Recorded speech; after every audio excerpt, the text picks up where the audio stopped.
Hello everyone, this is Yo-Yo from Wiwibloggs. Standing next to me is Dana Gillespie.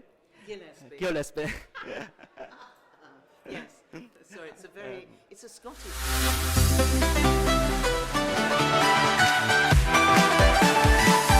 Dana, how are you feel today? Well, I feel pretty good, considering that last night came from England, but I'm on tour in Belgium, so I had to shift some gigs around, and we had to go to Brussels, leave the car in the airport, fly in, and I leave after the finals on tomorrow night, and go back to Brussels in the middle of the night to pick up the car to carry on with the tour. Blues musicians, I'm a working musician, so I'm out on the road all the time, which I love. Let's talk about your music career.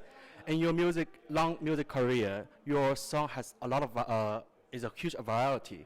You have pop music, you have blues, you have rock, and also you have tried folk. And Yeah. Well, you mentioned folk, but in the 60s when I made my first LP, my voice was kind of in tune, but sort of thin. I mean, I was 16, 17 years old, so folk was perfect, and I went out on stage and I played 12-string guitar, and of course David Bowie was a really good friend of mine, and he used to do the same, rather folky music and 12-string guitar, because if you're not the best guitarist in the world, 12 strings makes the sound much bigger. And then by the 70s, when Bowie and I had the same management company, I was into the glam, high heels, lots of cleavage, skirts up high, bit wild, and then I knew that you can't do this all your life. Nothing looks worse than an elderly woman with skirts round here trying to look young. So in 1980, I moved to blues because my voice had got strong and had really toughened up. So blues was always perfect for me, and Britain has a great tradition of blues. So that's what I do now.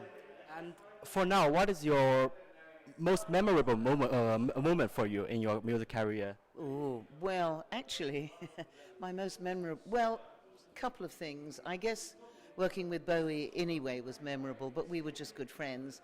Being the first Mary Magdalene in Jesus Christ Superstar was pretty memorable. But if I have to name one concert, it was I went to sing in India in front of more than 1 million people for an Indian holy man called Sai Baba. So that was memorable. When you see 1 million people in the audience, that makes you realize how extraordinary a crowd is. But I'm really happy to be here in San Marino, so that's pretty cool. The song is generated by a company called Casperaki, Yeah. and it was transformed by you. Yeah, actually, I'd heard about 10 things that have been written with artificial intelligence, and I must say, a lot of them didn't really get to me, but there were 2 that did, but the polar bear jumped out of me and really touched my soul. So the original of what I heard, like the title of the polar bear, and some of the words were already there. But what hasn't really happened yet, but it will with AI, is that the singing voice is still quite electronic sounding, and it can't phrase properly. I've got 60 years of singing in the music business, so I know how to phrase properly. So what I did was basically took an interesting song and refined it and made it better. And it's now perfectly lovely to sing. And it has a message. It basically, it is about the last polar bear because all the ice is gone. And so we should think of this. Obviously, it's an example, because we haven't yet hit that point of the last polar bear, but it's on its way. And I'm happy to be involved in a song where people might think about the environment and everything. And the song is slightly different to all the others that are being sung here, because as I said, I don't really want to sing about he loves me and she loves it or whatever. I'm not a pop singer anymore. I prefer to have more depth to the songs I sing. And your song is basically AI generated at the beginning. And what's your opinion about artificial intelligence in the music industry in the future? Well, I think, unfortunately, it's going to be a very strong force. I think you can, not unfortunately, but I've always been a songwriter. I've had hundreds of songs published, And this is the first time really that I've been able to finish a song that you wouldn't know it's AI generated, which I think is kind of important, is to take something that's good and make it better. And I suspect it's going to be all over the place in the next 5-10 years. I probably won't be alive to see it, but I'm very happy that, you know, that people can do this. I don't touch machinery myself, except when I'm in the studios, but I think it's got a future. And even if somebody doesn't like it, there's nothing you can do about it. It's going to take us over. And do you think it's a good influence for the music industry? I think for certain types of songs, I think it's a very good thing.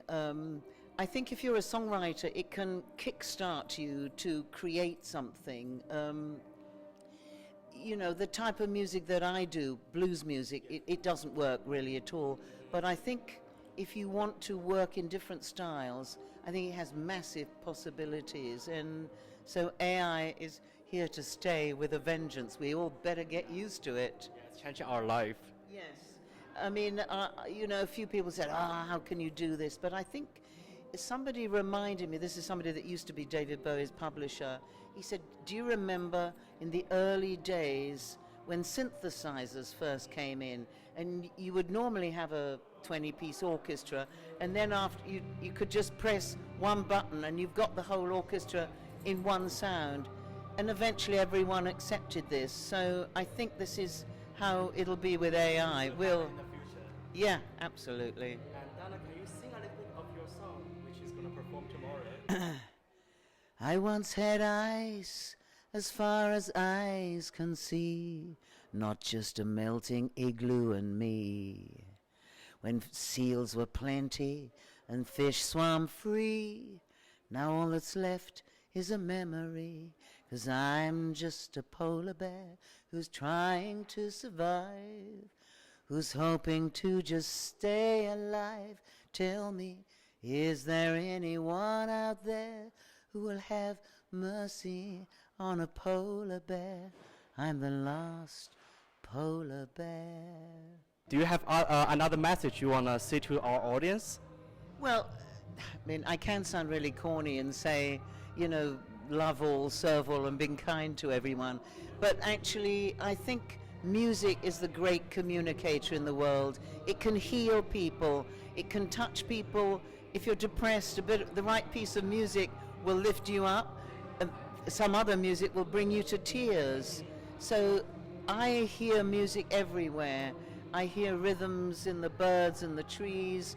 If a car drives past and they honk the horn, I'll know that's in the key of E flat, and I might hear a song come from that.